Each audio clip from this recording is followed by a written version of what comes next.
First of all, thank you very much for inviting me, and I'm very happy to be back. Sorry, I will speak in English, so please use your headphones. I would like to let you know one thing that you probably don't know yet, but these 12 principles that we are talking about of good governance that you measured your municipalities against, they were adopted at the Council of Europe in March 2008, which means that this month we are celebrating 10 years since the adoption of good governance in Europe. Exactly 10 years ago, all the 47 member states agreed, and they have signed a document stating that now we have a common vision for good governance in Europe, and that good governance in Europe is this. This is what it is encapsulated in these 12 principles. It was a long process.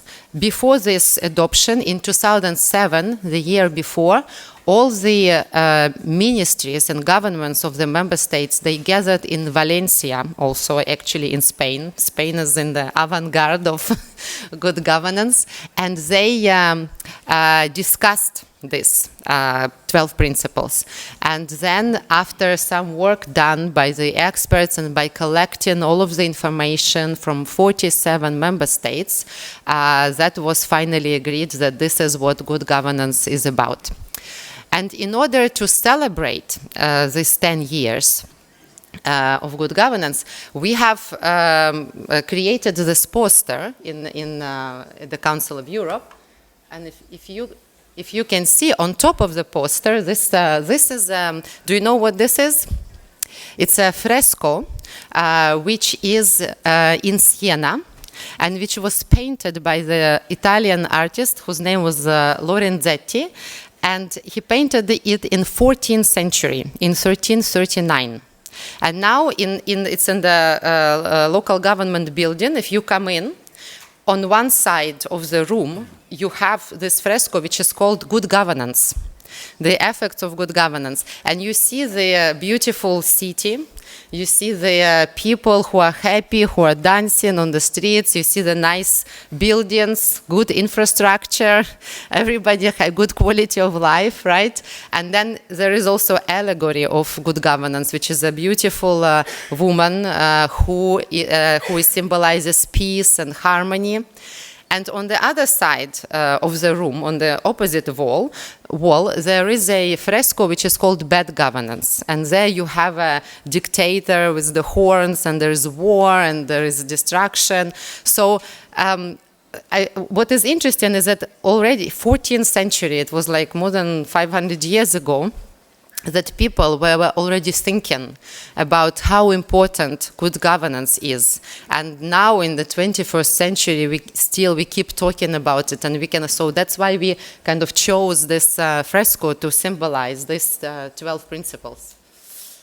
And of course, talking about symbols, we have another beautiful symbol of good governance in front of you, which is a dodecahedron, which comes from the Greek geometry, which was invented by Plato, as you probably know. I think I mentioned this before. And this is the symbol.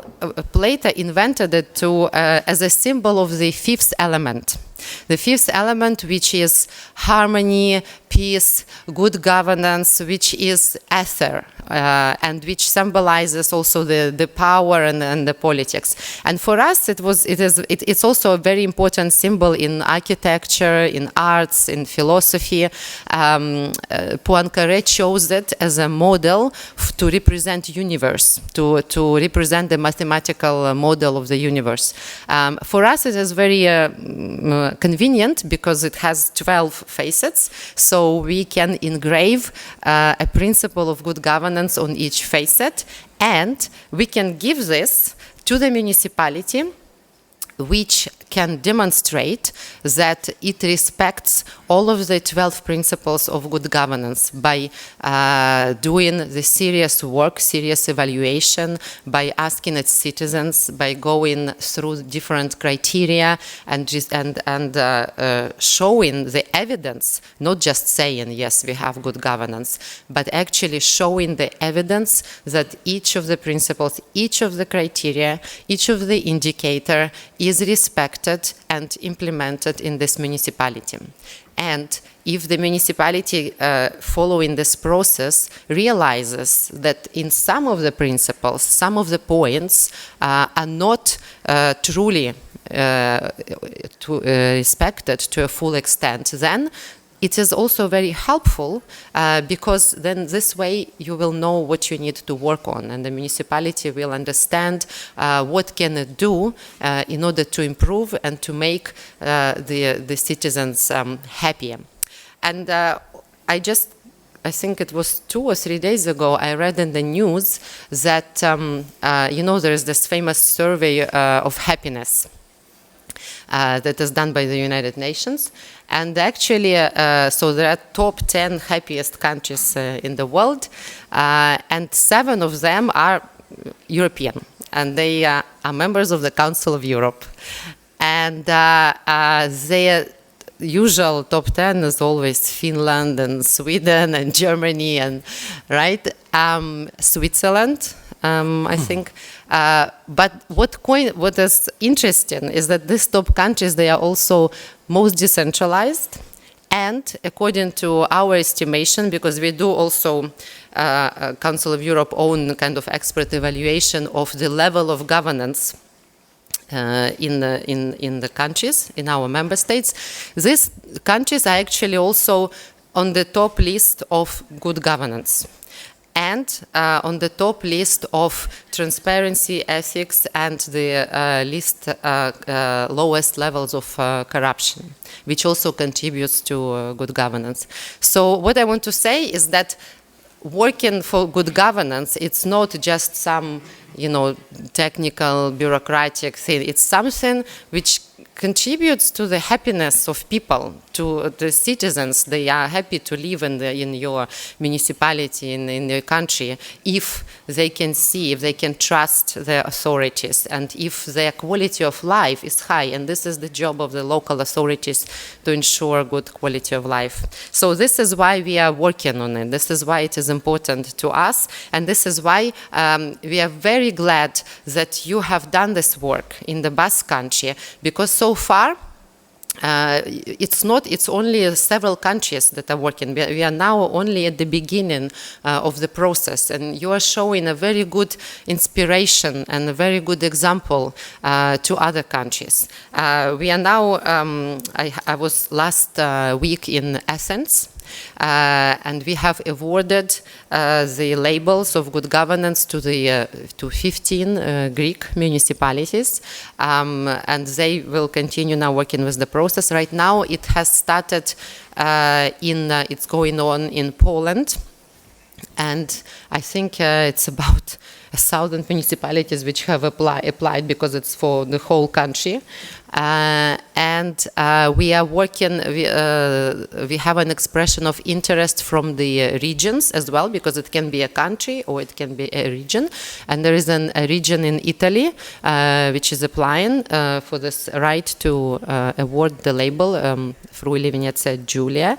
And we have interest also from international bodies, from cross-border regions, from international. We have done the pilot last year with EUDEL, you might know, and we had a ceremony in Madrid where municipalities from 6 or 7 countries participated in this project. And so far, there is also a process going on already for 6 years. Each year they do it in Bulgaria, they do it in Norway, but there are still many countries where they haven't done anything yet, where there is expression of it. But so we hope that this will bring more interest, and that's why it's important to have events like this, and it's important that you share your story and you let us know if that was useful for you. So far, we only had very positive feedback. We have heard, for example, from the Irish municipalities last year that this was the first time the mayors realized that good governance is not infrastructure, is not only about building a road, for example. In Greece, the mayors told me that it's the first time in their lives that they have done this self-evaluation. They were not familiar with the concept of self-evaluation and then of comparing their own evaluation to what their citizens say about them. So there is this element of innovation and openness to change, which is also one of the principles. You have number 8, innovation and openness to change, which is also part of good governance, that municipalities are willing to try something new. So we really hope that this is just the beginning of this process here. We hope that you will continue to work on this no matter what. I know there are elections next year. By the way, I have heard from other countries that mayors who have done this evaluation before elections, they all got re-elected. So it's a very useful thing to do, to show your citizens that you are working on good governance. We hope that you continue working on it before, during, and after elections. You always keep good government in your heart. And it only makes sense if you do it again. Because if you only do it once, you will not be able to know if there is a progress. Only if you do it again in a year or in 2 years, you will be able to see, you will know what is your score, for example, today on each principle. And then if you do it in a year or in 2 years, you will know if your score has improved or it has diminished, and you will know if you've done well. So only by measuring, as we say, what gets measured gets done.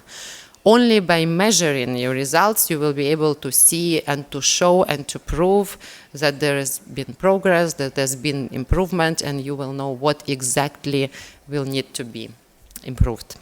So I look forward to announcing who actually, what municipalities will be certified as municipalities of good governance today. I have no idea, nobody does, it's in the envelope. But please keep in mind that this is not a competition. It is not a competition. It's not a beauty contest or anything. It's about understanding good governance in the same way and using this benchmark as a way of improvement. But of course, it makes us all very happy to know that there are municipalities which live up to the high standards, and we look forward to hearing from you about your experience and about what you think was useful or what can be improved, or what was the challenge, what was difficult for you in this process. So and of course I would like to hear more from EUDEL about the process and how they have done it, how they worked on it in an expert way. Thank you very much.